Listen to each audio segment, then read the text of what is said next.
Please subscribe and press the bell icon to get latest updates of নির্ঝরের স্বপ্ন। নির্ঝরের স্বপ্নে আমরা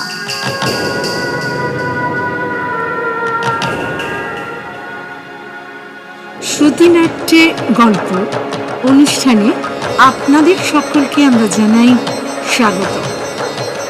চাই ছিটের কাপড়, সস্তায় সায়া, সেমিজ ব্লাউজের কাপড়।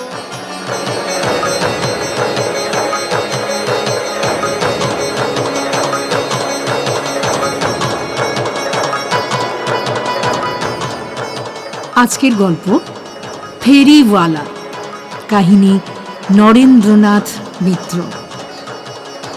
শুরু করছি আজকের গল্প ফেরিওয়ালা।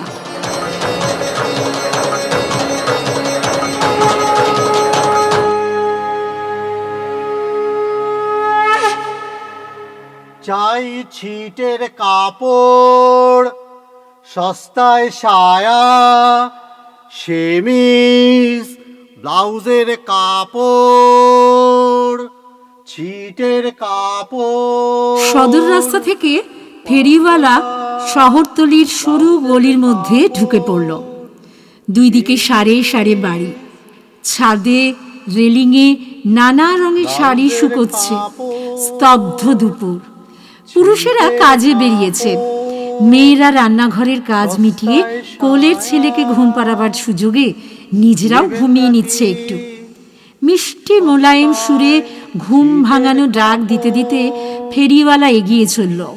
সস্তায় কাপড়। ডান দিকের পুরনো জীর্ণ পাটকেলে রঙের একতলা বাড়িখানার একটা জানলা খুলে গেল। এই ফেরিওয়ালা, কে? শোনো। কোন দিকে? এই যে, কি দিচ্ছ সস্তায়? এই তো আসছি। বাড়িটা ছাড়িয়ে এসেছিল ফেরিওয়ালা, ফিরে গিয়ে খোলা জানলার সামনে দাঁড়ায়। ছিটের কাপড়, সায়া, সেমিজ ব্লাউজের কাপড়। আরে, প্রফুল্ল দানা। প্রফুল্ল কিছুক্ষণ থেমে রইল, তারপর বলল, মল্লিকা, তোমরা এদিকে থাকো নাকি? তা কতদিন আছো এখানে? এই ফাল্গুনে 2 বছর হলো। 2 বছর? হ্যাঁ, কিন্তু তোমাকে তো এর আগে। কিন্তু তোমার দোকানের কি হলো? তোমার দোকান ছিল না বউবাজারের ওদিকে? তো গেল কোথায়? প্রফুল্ল ততক্ষণে সামনে নিয়েছে, অদ্ভুত একটু হেসে জবাব দিল, যাবে আবার কোথায়? দেখতেই তো পাচ্ছ, কাঁধে উঠেছে। কথাটা হঠাৎ জিজ্ঞেস করে মল্লিকা লজ্জিত হয়ে পড়ল। এবার মুখ টিপে হেসে বলল, উঠেছে, বেশ হয়েছে। না হলে কি আর দেখা হতো? এসো, ভেতরে এসো। ভেতরে গিয়ে কি হবে? আরে, লজ্জা করতে হবে না, এসো। ভেতরে এসে জিনিস কেনা বেচা হবে।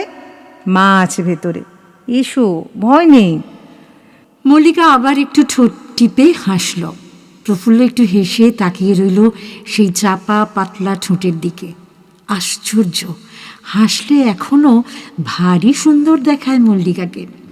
কালো পেরে একখানা আধ ময়লা শাড়ি মল্লিকার পরনে, কাঁধের কাছে একটু ছিঁড়েও গেছে। ব্লাউজটা আরও পুরনো, হাতে লাল রঙের দুগাছি প্লাস্টিকের বালা। গায়ের আর কোথাও কোনো গয়না নেই, গলা কান সব খালি। প্রফুল্লর বুঝতে বাকি রইল না, আগেকার সেই সামান্য সচ্ছলতাটুকুও আর এখন নেই মল্লিকাদের। ওরা আরও অভাবে পড়েছে। কিন্তু আরেকটি অভাব প্রফুল্লর কাছে ভারী সদ্ভাব ব্যঞ্জক বলে মনে হলো। সিঁথিতে এখনো সিঁদুর ওঠেনি মল্লিকার। ঘন চুলের মাঝখানে সরু রেখাটি এখনো সাদা। মল্লিকা আজও কুমারী। দাঁড়িয়ে থাকবে তাহলে? অভিমানে আরও মিষ্টি শোনালো মল্লিকার গলা, ঠিক 15-16 বছর বয়সে যেমন শোনাতো। তারপর আরও 7 বছর কেটেছে, সেই ভরাট মুখ আর নেই মল্লিকার। গাল দুটোয় একটু ভাঙন ধরেছে বটে, আগের চেয়ে আরও 1 পোঁচ ময়লা হয়েছে রং, কিন্তু গলার আওয়াজ যেন ঠিক তেমনি মিঠে আছে বলে মনে হলো প্রফুল্লর। অন্যান্য জায়গায় থেকে এমন ভিতরে যাওয়ার আমন্ত্রণ এলে তার সঙ্গে সঙ্গে গ্রহণ করে প্রফুল্ল, কিন্তু আজ যেন সংকোচ কাটতেই চায় না। ছিটের কাপড়, সাদা লং ক্লথ, গোলাপি আর চাঁপা ফুলের রঙের পপলিনের থান কখানা যেন পাথরের মতো ভারী মনে হলো প্রফুল্লর। এই বেশে কি ভেতরে যাওয়া যায়? ছোট মামির জ্যাঠতো ভাইয়ের মেয়ে, সেদিক থেকে কুটুম্বিতা দূর সম্পর্কের, কিন্তু 7-8 বছর আগে সবটুকু দূরত্বই প্রায় ঘুচে গেছিল। নিঃসন্তান বিধবা পিসির বাড়িতে মাঝে মাঝেই মল্লিকা বেড়াতে আসত, কখনো কখনো থাকতো 2-1 মাস। আর মল্লিকা এসেছে খবর পেয়েই প্রফুল্ল ছুটতো মামা বাড়িতে। পাশাপাশি গ্রাম, ছুটেই যাওয়া যেত, কিন্তু বাড়ির কাছাকাছি এসে শান্ত শিষ্ট গম্ভীর মুখে হাজির হতো প্রফুল্ল। পায়ের ধুলো নিত ছোট মামির, ক্ষেত খামার সংক্রান্ত বৈষয়িক কথাবার্তা বলতো মামির সঙ্গে, যেন সেই জন্যই এসেছে। মল্লিকা বলে তার কোনো ভাইজিকে যেন প্রফুল্ল চেনেই না, তার সম্বন্ধে কোনো ঔৎসুক্যও নেই যেন। ছোট মামি সবই বুঝতেন, কিন্তু বুঝেও বুঝতে চাইতেন না। ভারী কড়া ছিলেন এসব বিষয়ে ছোট মামি। তার চোখের পাহারা এড়িয়ে মল্লিকার সঙ্গে মেলামেশার সুযোগ প্রফুল্ল কমই পেত। তবু রাধাগঞ্জের মনোহারি দোকানের 1 বাক্স সাবান, চিরুনি, স্নো পাউডারের কৌটো মাঝে মাঝেই মল্লিকার হাতে পৌঁছে যেত। কখনো বা শুধু শুধু ছোট্ট ছোট্ট চিঠির টুকরো।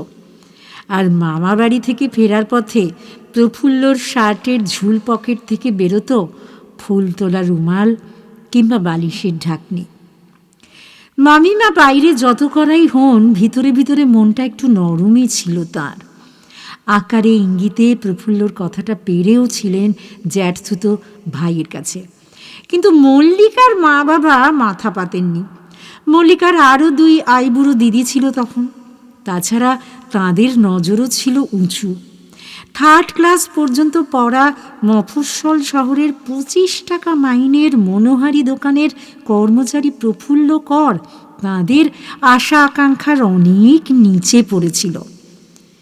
কিন্তু সেদিন আর নেই। তারপর কেটে গেছে 7 বছর। অনেকগুলি দিন হয় 7 বছরে। এতক্ষণে মল্লিকার মা স্নেহলতাও এসে দাঁড়িয়েছেন জানলায়।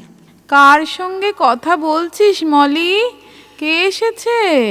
মল্লিকা জানলার পাশ থেকে সরে যেতে যেতে বলল, চাঁদকান্দার সোনা পিসিমার ভাগ্নে, ডিঙামানিকের প্রফুল্ল। প্রফুল্লদা লজ্জায় আসতে পারছে না ভিতরে। ও মা, তাই তো, সেই প্রফুল্লই তো। তা লজ্জা কিসের বাবা? এসো এসো, ছেলেদের আবার লজ্জায় তো। ঠিক আছে ঠিক আছে। যা তো মল্লিকা, সদর দরজাটা খুলে দিয়ে ওপাশ দিয়ে ঘুরে এসে প্রফুল্ল। আচ্ছা ঠিক আছে। মল্লিকার মাকেও মামা বাড়িতে দেখেছে প্রফুল্ল। সেই মোটা মোটা চেহারার এখন হাড় সার হয়েছে। মল্লিকার মারও শাঁখা সিঁদুর ছাড়া আর কোনো ভূষণ নেই, পরনে পুরুষের পুরনো চুল পেরে ধুতি। সংকোচটা অনেকখানি কমে গেল প্রফুল্লর। ঘুরে এসে দাঁড়ালো সদর দরজার কাছে। দৌড় ততক্ষণে খুলে গেছে। মুখোমুখি এসে দাঁড়িয়েছে মল্লিকা। মুহূর্তকাল চুপচাপ কাটল। মল্লিকাও এবার কাছ থেকে আরও ভালো করে দেখে নিল প্রফুল্লকে। গায়ে টুইলের সাদা শার্ট, পরনে ফর্সা কোচানো ধুতি, পায়ে স্ট্রাইপের স্যান্ডেল। বেশে বাসে এখনও বেশ শৌখিনতা আছে প্রফুল্লর। 27-28 বছরের যুবকের স্বাস্থ্য, ঝড়ঝাপটার পরেও বেশ শক্ত আছে। রংটা যেন আরও ফর্সা হয়েছে। ব্যাগ ব্রাশ করা ঘন কালো চুলগুলি আগের চেয়ে আরও সুন্দর হয়েছে। কেবল কাঁধে কাপড়ের থানগুলি বেমানান, তা ওগুলি নামিয়ে রাখতে কতক্ষণ। মল্লিকা বলল, এসো ভেতরে এসো। হ্যাঁ হ্যাঁ ঠিক ঠিক আছে। আসো। তোমার বাবা বুঝি অফিসে বেরিয়েছেন? বেরিয়েছেন, কিন্তু অফিসে নয়। তবে কোথায়? ও, তুমি তো কিচ্ছু জানো না, না? না তো। জানবে বা কী করে? পিসিমা মারা যাওয়ার পরে তো কোনো খোঁজ খবরই নেই। হ্যাঁ, কি সব গোলমালে বাবা সে অফিসের চাকরি গেছে। সে কি? হ্যাঁ, অনেক দিন বসেছিলেন, বছর তিনেক হলো গাড়িতে গাড়িতে হোর কোম্পানির দাঁতের মাজন আর বাতের মালিশের ক্যানভাস করছে। ওহো, নিজেদের পরিবারের এতগুলো কথা ঝোঁকের মাথায় হঠাৎ বলে ফেলে মল্লিকা যেন অপ্রস্তুত হলো। তারপর প্রফুল্লকে একটু খোঁচা দিয়ে বলল, কিন্তু এতদিন পরে দেখা, মা বাবার খোঁজ খবর নেওয়া ছাড়া আর বুঝি তোমার কোনো কিছু জিজ্ঞাসা করবার নেই? আছে বই কি, আরো কিছু জিজ্ঞেস করবার আছে বলেই তো ওসব কথা আগে বলে নিচ্ছি। আচ্ছা। জানো তো, আমাদের ফেরিওয়ালাদের স্বভাব কাঁচা বয়সের ঝি বউদের নিয়ে কারবার। তাই আগে থেকে আটঘাট সব জেনে রাখতে হয় গো। কোথায় বাবা মা, কোথায় শ্বশুর শাশুড়ি, স্বামী। মল্লিকার মুখের দিকে চেয়ে প্রফুল্ল আবার একটু হাসল। নিজের ব্যবসা নিয়ে এর আগে এমন সুরে এমন ভঙ্গিতে প্রফুল্ল কোনো দিন পরিহাস করতে পারেনি। কাঁধের কাপড়ের থানগুলির ভার যেন আর নেই, পপলিন মলমলের রং যেন কেবল থানেই নয়, প্রফুল্লর সমস্ত মনে, সমস্ত পৃথিবীতে ছড়িয়ে পড়েছে। সে রঙের ছোপ লেগেছে মল্লিকার মুখে। আরক্ত মুখে একটু কাল চুপ থেকে তারপরে মুখ খুলল মল্লিকা। কৃত্রিম সংশয়ে অভিমানে কুচকালো যুগল ভ্রু, বলল, তাই বলো, এত কাজ থাকতে বেছে বেছে তাই বুঝি এমন চাকরি নিয়েছো? এই স্বভাব হয়েছে বুঝি আজকাল? কি করি বলো, অভাব, অভাবে অভাবে, জানো তো। ঘরের ভিতর থেকেই ডাক ছাড়লেন স্নেহলতা। ও মলি, প্রফুল্ল কি ফিরে গেল নাকি রে?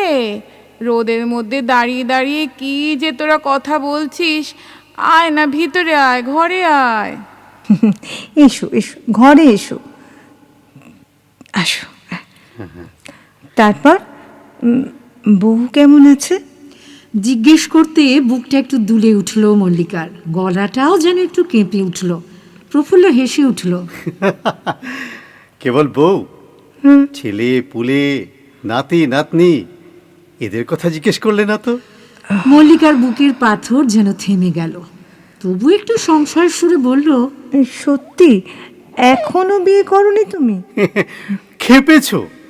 ফেরিওয়ালাকে মেয়ে দেয় নাকি কেউ?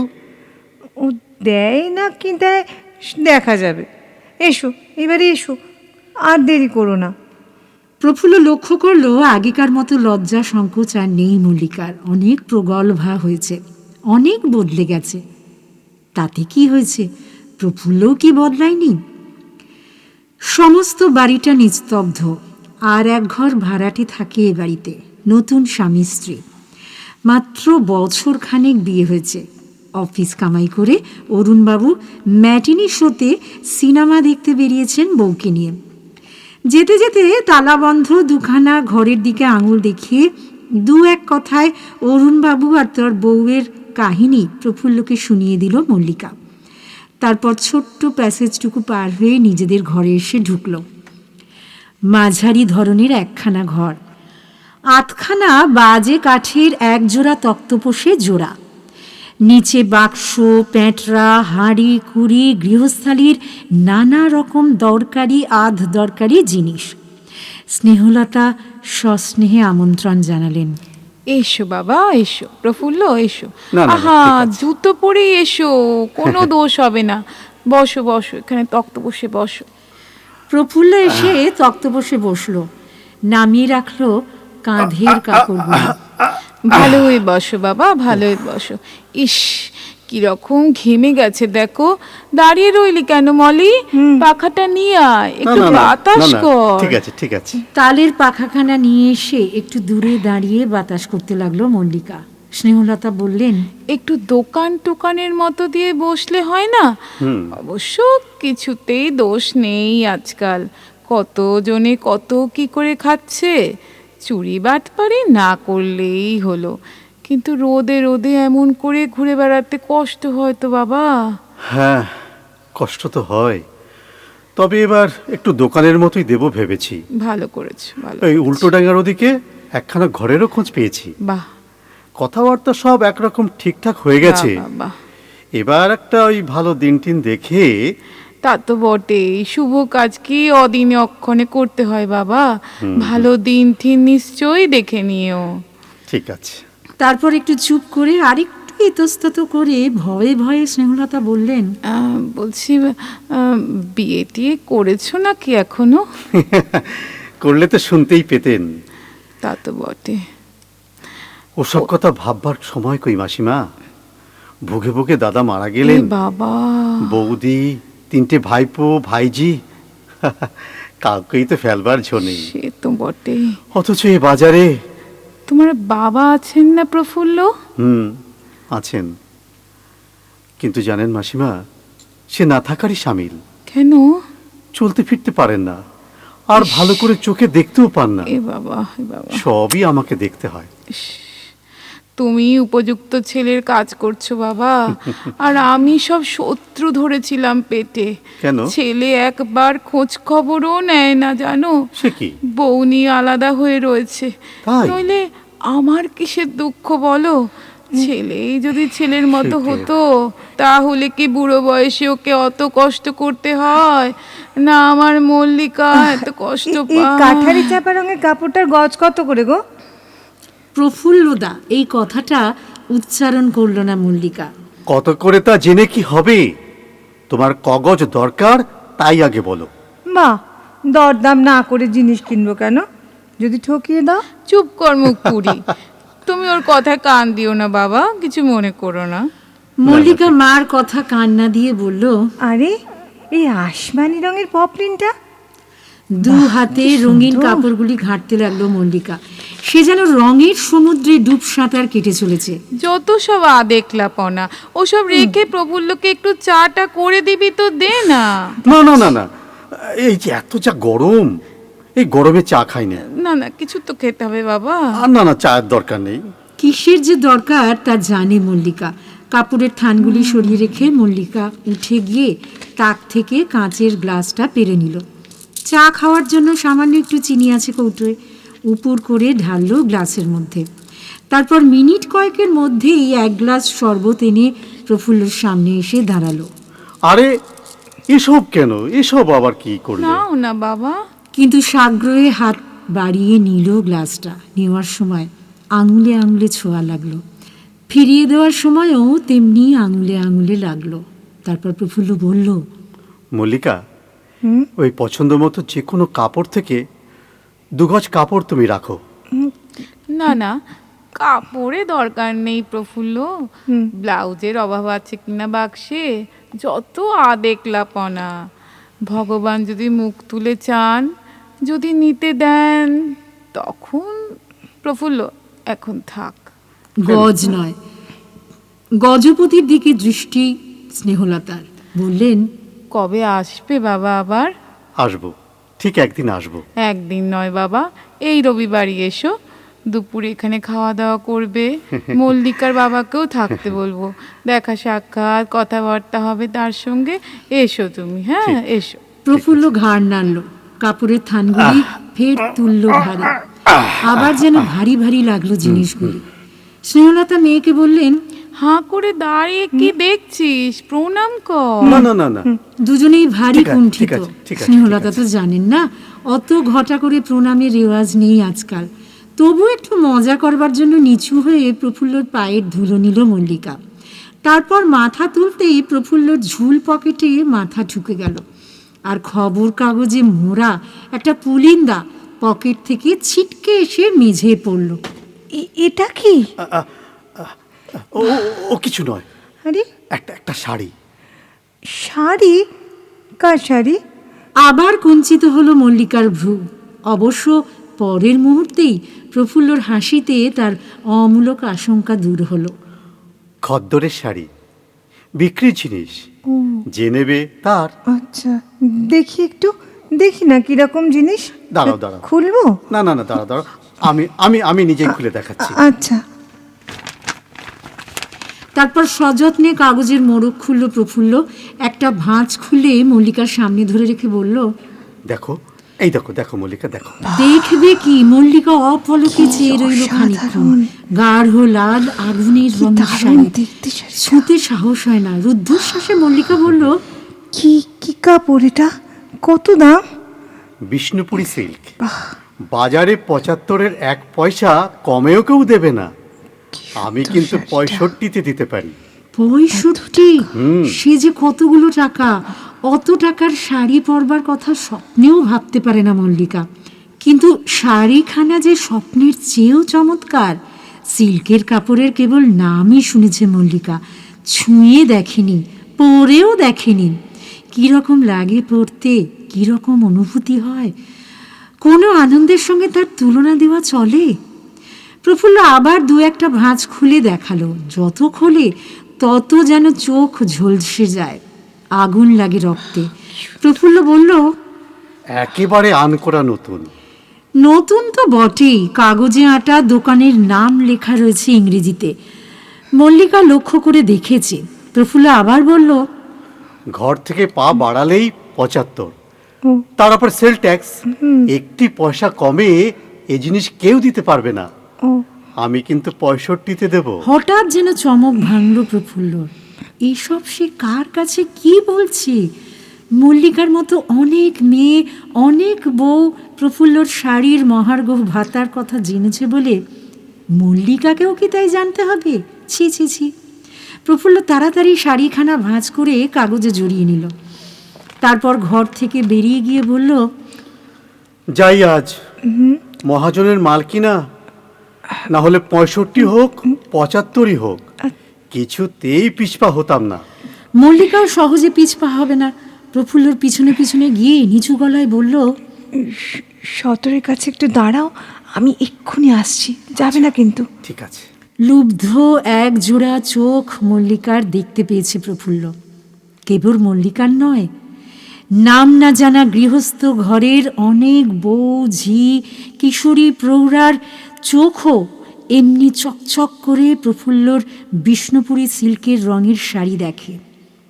তারপর 65 টাকার কথা শুনি মল্লিকার মতো অনেকেই চুপসে যায়। আরও কিছু কমে হয় না? কত কম? এই 30-40 টাকার মধ্যে।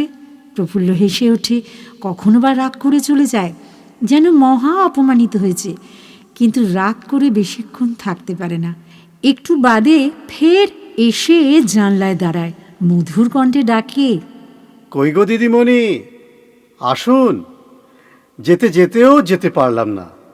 আপনারা যদি অমন অবুঝের মতো কথা বলেন, একটু বুঝে সুঝে বলুন, যাতে আপনিও গাল না খান আর এই গরিবও যেন মারা না যায়।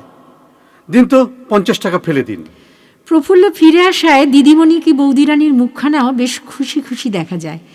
আরও 5 টাকা কমাও না গো, না, না। 45 টাকায় দিয়ে যাও। না। তোমাকে সত্যি বলছি, এর বেশি না আর আমার কাছে নেই। হয় না। দিয়ে যাও না শাড়িখানা, দোহাই তোমার। প্রফুল্লর মন গলে যায়, বলে, অনেক লোকসান হলো, কিন্তু আপনি যখন বলছেন অত করে, দিন দিন, যা পারেন তাই দিন। বউ ঝিরা ভয়ে ভয়ে আঁচলের গিট খুলে জানলা দিয়ে 5 টাকা 10 টাকার নোটগুলি গলিয়ে দেয় প্রফুল্লর হাতে। প্রফুল্ল খবরের কাগজে জড়ানো সেই বিষ্ণুপুরের সিল্কের বান্ডিলটা তুলে দেয় করপল্লবে। তারপর মধুর হেসে জোর হাতে নমস্কার করে। গাল দেবেন না যেন, আর শুনুন, মন্দও বলবেন না।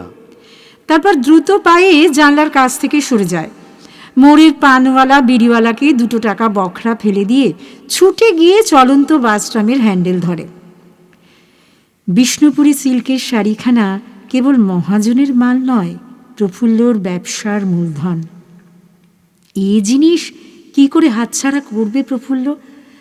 যদি করতে পারত তাহলে মল্লিকার চেয়ে বেশি যোগ্য, বেশি সুন্দর হাত আর কার ছিল বলুন তো?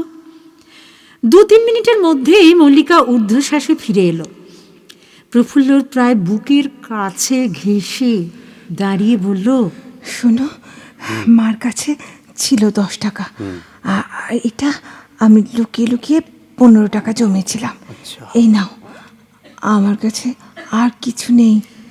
প্রফুল্ল ভারী দুঃখিতভাবে বলল, কিন্তু মল্লিকা, হুম? ও শাড়ির দাম যে অনেক বেশি। ও, আসল দামের চেয়েও যদি বেশি দামি না হতো জিনিসটা, যদি দিয়ে দেওয়া যেত, যদি ছেড়ে দেওয়া যেত। মল্লিকা মুখ ভার করে বলল, ঘর থেকে যখন টাকা বের করে এনেছি তখন এ টাকা আর ফিরিয়ে নেব না। তুমি আমার জন্য 25 টাকার যোগ্যই আর একখানা শাড়ি নিয়ে এসো। মার কাছে আমার মুখ থাকবে। আচ্ছা, ঠিক আছে। বলে নোট আর কাঁচা টাকাগুলি প্রফুল্লর শার্টের ঝুল পকেটে গলিয়ে দিয়ে তাড়াতাড়ি মুখ ফিরিয়ে চলে গেল মল্লিকা। শোনো মল্লিকা, মল্লিকা শোনো। মল্লিকা শুনল না। খোলা দরজা দিয়ে গলিতে নেমে পড়ল প্রফুল্ল। চিন্তিত মনে এগুতে লাগলো বড় রাস্তার দিকে। শাড়িটা মল্লিকাকে দিয়ে আসতে পারলেই ভালো হতো। অবশ্য দামি শাড়ি, প্রফুল্লর ব্যবসার জিনিস, কিন্তু মল্লিকা কি আরও দামি নয়? আরও দামি নয় দুজনের সংসার, মধুর গৃহস্থালী, ব্যবসা? এ ব্যবসা ছাড়া কি ব্যবসা নেই? মোড়ের পানওয়ালার কাছে আসতেই পানওয়ালা মৃদু হেসে বলল, কই বাবু, ওঠুন, পান নিয়ে যান আপনার। তারপর এদিক ওদিক তাকিয়ে হাত বাড়িয়ে কেবল পানি নয়, প্রফুল্লর পকেটের বান্ডিলের মতো আরও একটি সমান ওজনের বান্ডিল প্রফুল্লর হাতে তুলে দিয়ে বলল, এলেন এলেন এলেন, এই নিন আপনার জিনিস। এবার এবার পানের দামটা দিন। প্রফুল্ল কি ভেবে একটা টাকা তুলে দিল পানওয়ালার হাতে। পানওয়ালা চেঞ্জ না দিয়ে তেমনি হাতের তালু প্রসারিত করে রইল। তারপর কালো কালো দুপাটি দাঁত বের করে হেসে বলল, ছি, অত কমে কি হয় দোস্ত? ম্লান মুখে প্রফুল্ল বলল, আজ কিছু হয়নি জনার্দন। জনার্দন বলল, আজ না হয়েছে কাল হবে। পুলিশ আজও এসে ঘুরে গেছে, হ্যাঁ, সেলামি নিয়ে গেছে। এর কমে আমি কিছুতেই পারবো না। হাতের 5 আঙুল মেলে ধরল জনার্দন। ক্ষুণ্ণ মনে মল্লিকার টাকা থেকে 5টা টাকা জনার্দনকে দিয়ে দিল প্রফুল্ল। তারপর পুলিন্দাটি হাতে করে ফের সরে এলো দোকানের কাছ থেকে। না, আর নয়, আর এসব নয়। মল্লিকার জিনিস মল্লিকাকেই আজ সে ফিরিয়ে দেবে। এই ব্যবসার এখানেই শেষ হয়ে যাক। মল্লিকা শাড়ি পরুক, আর তার সেই শাড়ি পরা রূপ দেখে চোখ ভরুক, মন ভরুক প্রফুল্লর। বড় রাস্তা থেকে ফের গলিতে ঢুকলো প্রফুল্ল। তারপর খানিকটা এগিয়ে গিয়ে জানলার কাছে গিয়ে দাঁড়িয়ে দাঁড়িয়ে ডাকলো, মল্লিকা, মল্লিকা, হ্যাঁ, একবার শোনো না। কি? এই দেখো তোমার শাড়ি, নাও তুমি। কাগজে মোড়া বান্ডিলটা শিকের ভিতর দিয়ে গলিয়ে দিল প্রফুল্ল। তোমার জিনিস, তুমি নাও। না, মানে ভারী অন্যমনস্ক প্রফুল্ল। মুখে বলছে কিন্তু মনে তার হাজার দ্বন্দ্ব, হাজার ওঠাপড়া, হাজার রাজ্যের ভাবনা। মল্লিকা বলল, না না, সে কি, কাল এনে দেবে সেই তো কথা ছিল। না না না, কাল নয়, আজই নাও, আজই নাও। কাল হয়তো আর পারবো না। না, মানে ভেতরে আসবে না? আজ নয়, আরেকদিন আসবো। তাড়াতাড়ি নাও, কেউ দেখে ফেলবে। সত্যি একটি লোক যেন দূর থেকে লক্ষ্য করছিল প্রফুল্লকে। লোকটির মুখ যেন চেনা চেনা। মল্লিকার হাতে কোনো রকমে বান্ডিলটা গুজে দিয়ে প্রফুল্ল তাড়াতাড়ি জানলার কাছ থেকে সরে এলো। তারপর গলির আর এক মুখ দিয়ে বেরিয়ে চলন্ত বাসে উঠে পড়ল। গোটা কয়েক স্টপেজ ছাড়বার পর হঠাৎ খেয়াল হলো প্রফুল্লর, তাই তো কোন বান্ডিলটা দিয়ে এসেছে মল্লিকাকে। তাড়াতাড়ি পকেটে হাত দিল। পকেটের বান্ডিল পকেটেই আছে। হাতটায় যেন আগুনের ছোঁয়া লাগলো। বাস না থামতেই তাড়াতাড়ি নেমে পড়লো রাস্তায়। কি ব্যাপার, কিছু খোয়া গেছে নাকি দাদা? এক সহযাত্রী জিজ্ঞেস করলেন। হ্যাঁ, খোয়া গেছে, সব খোয়া গেছে প্রফুল্লর। তবু মনের সংসার ভাঙবার জন্য বান্ডিলের ওপরের কাগজটা টেনে ছিঁড়ে ফেললো প্রফুল্ল। কোনো ভুল নেই, সেই আনকোরা নতুন আগুনের রঙের বিষ্ণুপুরী সিল্ক। প্রফুল্লর ভবিষ্যতের সমস্ত রং সে আগুনে ঝলসে গেছে, পুড়ে গেছে, ছাই হয়ে গেছে। গোটা কয়েক ফিরতি বাস গেল ৩৫ নম্বরের। প্রফুল্ল প্রতিবার ভাবল উঠে পড়ে, কিন্তু আর উঠে লাভ কি? আর কি উঠবার জো আছে? এতক্ষণে মল্লিকা মোড়কটা নিশ্চয়ই খুলে ফেলেছে।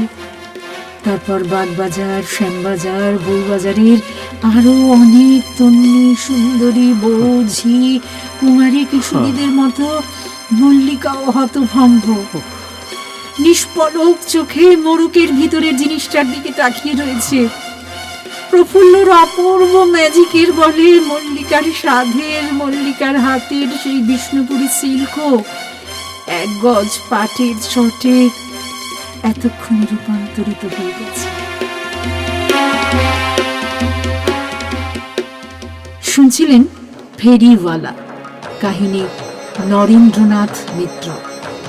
অংশগ্রহণে মল্লিকা, চন্দ্রানী, ফেরিওয়ালা অর্থাৎ প্রফুল্ল এবং পানওয়ালা স্নেহাশিস, স্নেহলতা অর্থাৎ মল্লিকার মা সীমা, গল্প বিবরণে সুস্মিতা, পরিচালনায় সুস্মিতা, মিউজিক এবং স্পেশাল এফেক্টস নিলয় ঘোষ। শুনছিলেন ফেরিওয়ালা।